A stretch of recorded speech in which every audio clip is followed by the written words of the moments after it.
Kamu pernah mikir nggak, kalau pasangan udah tua, siapa yang biasanya pergi duluan? Kebanyakan justru pria. Ada yang tumbang karena lelah, ada yang sakit, ada juga yang mati karena tekanan batin. Keluarga sering cuma peduli dia bisa cari uang berapa, tapi jarang banget yang nanya, ayah capek nggak?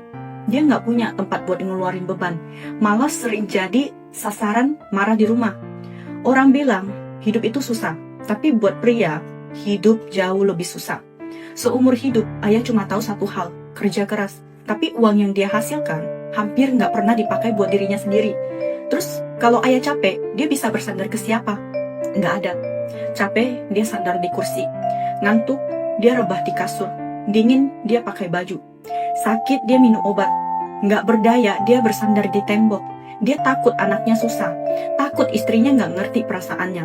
Lapar pun ditahan, sakit pun disembuhkan sendiri. Itulah ayah. Makanya, jangan pernah berdebat atau marah sama ayahmu. Marahin ayah bukan bukti keberanian. Ngambek ke ayah bukan tanda kamu hebat.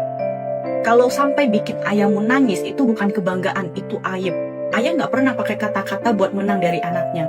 Dia pakai bahunya buat nanggung hidup dan masa depan keluarga. Kamu mungkin ngerasa ayah keras kepala, cerewet, nggak peka. Tapi sadar nggak? Itu cuma cara canggungnya buat melindungi dan mencintai kita.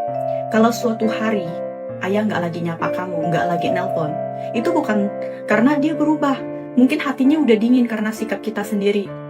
Ayah itu kayak buku tanpa kata indah, tapi isinya penuh kejujuran dan cinta yang nyata.